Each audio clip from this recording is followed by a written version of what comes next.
स्वागत है आपका मरुधर क्लासेस के ऑनलाइन यूट्यूब चैनल में। तो आप सभी का स्वागत है।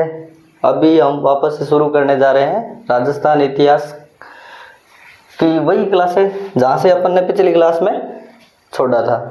तो अभी अपन प्राचीन राजस्थान का इतिहास पढ़ रहे थे, तो उसमें अपन ने पढ़ लिया कालीबंगा सभ्यताओं के इतिहास में। क्या पढ़ लिया?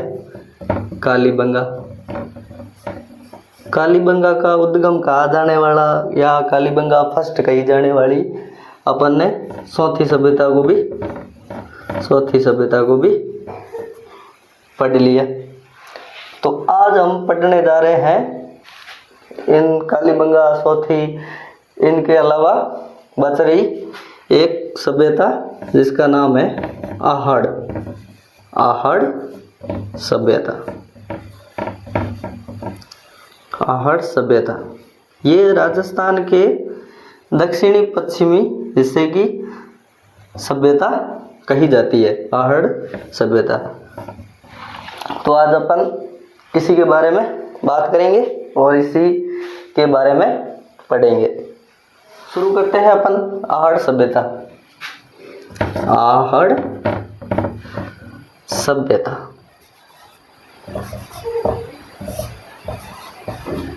आहड़ सभ्यता कहाँ पर है? उदयपुर। कहाँ पर है?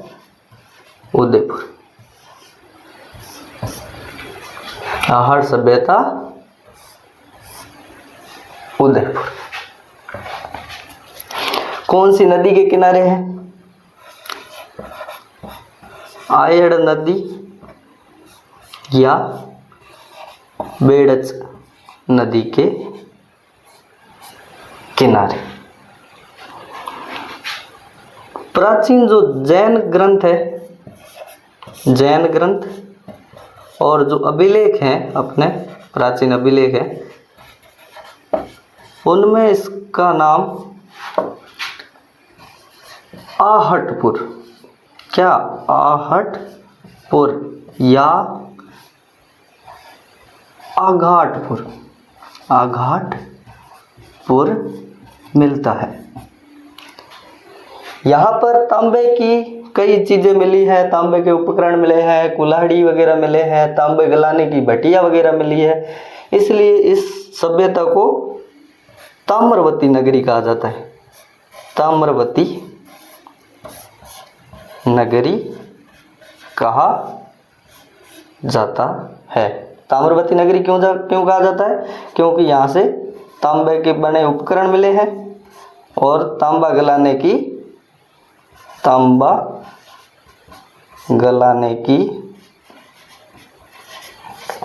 भट्टियाँ मिली है। क्या मिली है? भट्टियाँ। ठीक है, इसलिए इसको ताम्रवती नगरी भी कहा जाता है। स्थानीय लोग इसको, जो स्थानीय लोग हैं वो इसे धूलकोट कहते हैं। क्या कहते हैं? धूलकोट। तो ये तो इसके हो गए नाम कि आहड़ सभ्यता कहाँ है? उदयपुर में। कौन सी नदी के किनारे? आयड़ या बेड़च। जैन ग्रंथों और अभिलेखों में इसे आघाटपुर या आहटपुर कहा गया है। इसका एक नाम और मिलता है ताम्रवती नगरी। क्यों मिलता है? कि तांबे के उपकरण मिले थे और तांबा गलाने की भट्टियाँ वगैरह मिली थी, जिससे पता चलता है कि यहाँ पर तांबे का बहुत बड़ा उद्योग, कल कारखाने चलते थे। स्थानीय लोग इसे धूलकोट कहते हैं। तो अभी अपन इसका देखते हैं कि इसकी खोज किसने की थी। अपने एग्जाम पॉइंट ऑफ व्यू से जो इम्पोर्टेंट टॉपिक्स है वही अपन लेते हैं कि इसकी खोज किसने की थी। खोज करने वाले थे R.C. अग्रवाल। कौन थे? R.C. अग्रवाल। रतन चंद्र अग्रवाल। पूरा नाम क्या था? रतन चंद्र अग्रवाल। तो यहाँ तक अपन ने पढ़ लिया कि इसकी खोज करने वाले थे आरसी अग्रवाल, रतन चंद्र अग्रवाल। तो आगे अपन इसके उत्खननकर्ता वगैरह वो पढ़ेंगे, उससे पहले इसका स्क्रीनशॉट ले लो, या लिख रहे हो तो लिख दो, नोट्स वगैरह बनाने हो तो वो बना लो, और स्क्रीनशॉट लेना है तो स्क्रीनशॉट ले लो।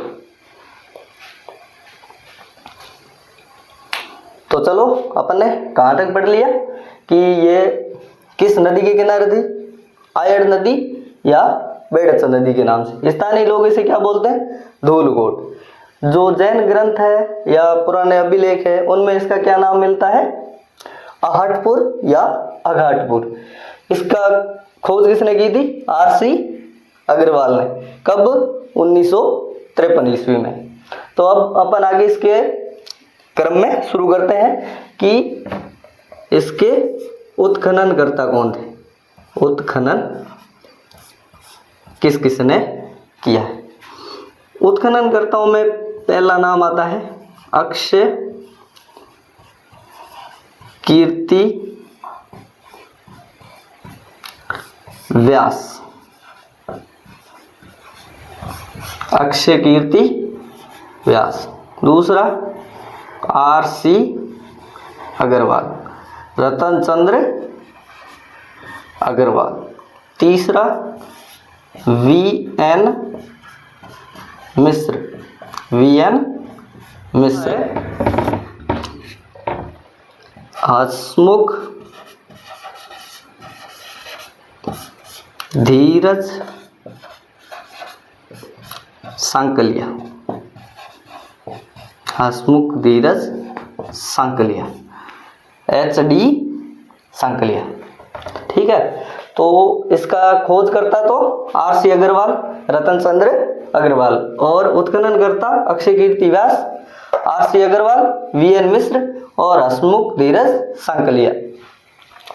अब अपन आगे बढ़ते हैं कि यहाँ से अपने को क्या क्या चीजें प्राप्त हुई है और उससे इतिहासकारों ने क्या क्या अनुमान लगाए। तो यहाँ से सबसे महत्वपूर्ण चीजें मिली हैं मृद भांड। क्या मिले हैं, मृद भांड। मृद भांड मतलब मिट्टी के बर्तन जो कि लाल व काले हैं, कि मिट्टी के बर्तन मिले हैं जिनका पेंदा तो काले रंग का है और जो कॉर्नर है वो लाल रंग के हैं। कुछ जो मृद भांड है उनमें सफेद रंग की, सफेदी की चित्रकारी की हुई है, चित्रकारी की हुई है। यहां से हमें 6 सूले मिले, 6 सूले, जिससे पता चलता है कि संयुक्त परिवार रहने की प्रथा थी। क्या थी, संयुक्त परिवार रहने की प्रथा थी। और अपन को यहां से क्या मिला है, एक यूनानी सिक्का मिला है। क्या मिला है, यूनानी सिक्का, जिस पर अपोलो का चित्र है। किसका, अपोलो का। और यूनानी, अपोलो मतलब सूर्य भगवान को मानते हैं। किसको, सूर्य भगवान को।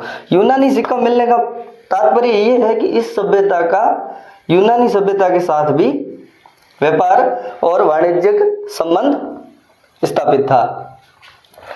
और क्या मिला है, और यहां से अपने को मिला है बैल की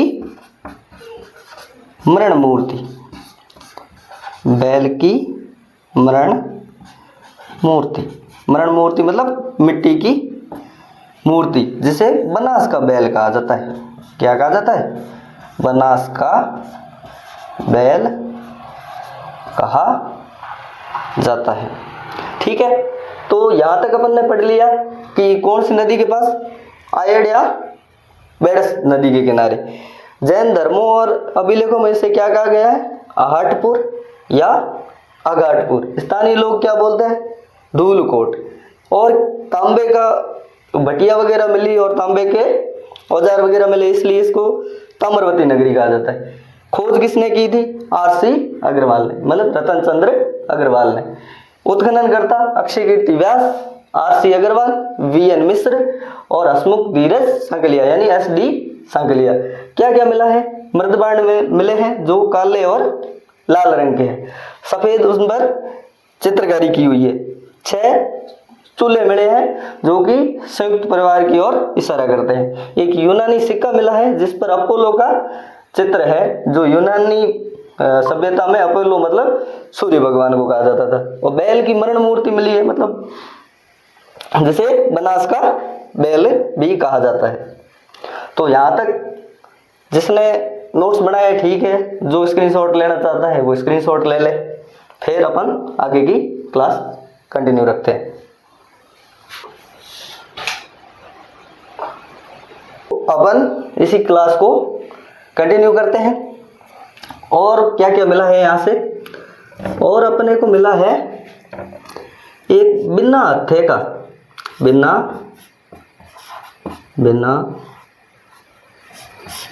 हत्थे का जल पात्र। ऐसे ही बिना हत्थे का जल पात्र मिला है। ऐसे ही जो जल पात्र है हमें ईरानी सभ्यता से भी मिले हैं। कहाँ से मिले? ईरान से भी मिले हैं, पर्शियन सिविलाइजेशन से भी। ठीक है, इससे पता चलता है कि इस सभ्यता का व्यापारिक संबंध ईरान के साथ भी था। और मिले हैं यहां से बाट, नाप तोल के बाट, नाप तोल के बाट। और यहां से मिला है सिलबट्टा, सिलबट्टा समझते हो ना? सिलबट्टा बोलते हैं, जैसे हमारे घरों में, जैसे अब पुराने टाइम में जो आदमी है ना, मैंने पूछा कि एक पत्थर सो बी पर मिर्च रखी, नमक डालो, जीरो डालो और बीने रगड़ लियो, पानी थोड़ा सा डाल के रगड़ के बीनी चटनी सी बना के फिर खानो खा लियो। बी नहीं अपा सिलबट्टो को जीव अपा मिर्ची वगैरह रगड़ के पुराने टाइम में भी खाता। आज भी कई घरों में अभी भी है, क्योंकि बहुत स्वादिष्ट चटनी बनती है इससे। तो सिलबट्टा मिला है। और अपने को यहां से क्या मिला है?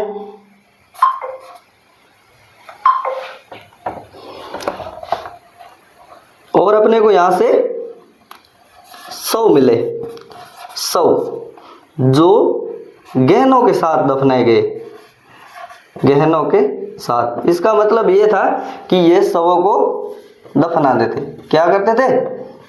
शवों को दफनाते थे। और यहां से जो रंगाई और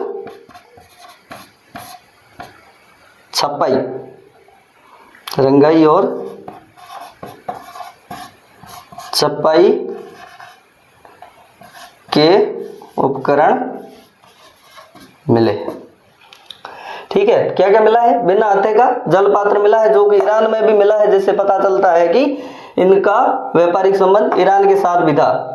बाट मिले हैं जो नाप तोल के हैं, जिसका मतलब है कि यहाँ पर ज्यादा व्यावसायिक कार्य वगैरह होते थे। सिलबट्टा मिला है।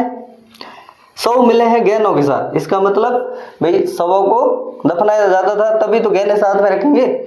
रंगाई छपाई के उपकरण मिले हैं और पत्थर तथा पत्थर से बने उपकरण,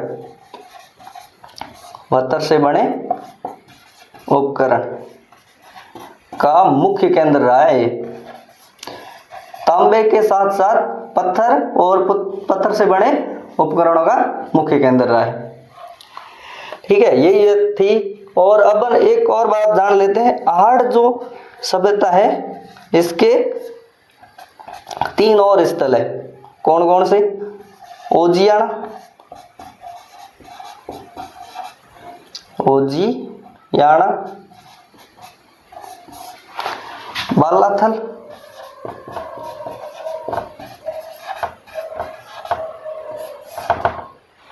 तीसरा गिलुंड।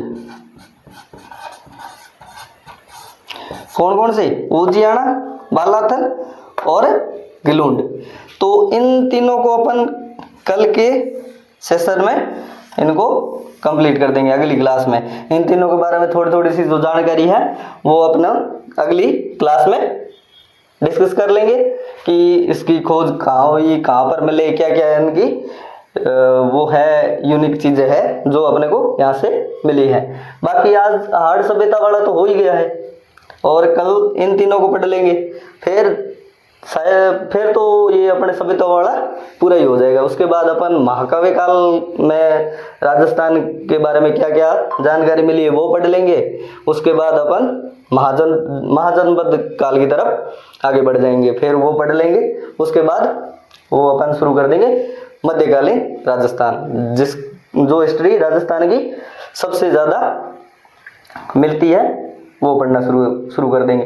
प्राचीन में तो बहुत कम जानकारी मिलती है राजस्थान इतिहास के बारे में। अपन कहें तो लिमिटेड से भी लिमिटेड चीज़ें जो मिली है, थोड़ा बहुत है कि अगर समराइज किया जाए बढ़िया से और पढ़ा जाए तो अपन 3-4 घंटे की एक ही क्लास में इन सब फैक्ट्स को पढ़ सकते हैं। तो इन तीनों चीज़ों को अपन अलग से डिस्कस करेंगे कल। और बाकी ठीक है, आप भी ये नोट्स वगैरह बनाओ, जो पहले पढ़ा रखा है उनकी एक बार रिवीजन कर लो, फिर आगे अपन बात करेंगे कल। चलो ठीक है, राम राम।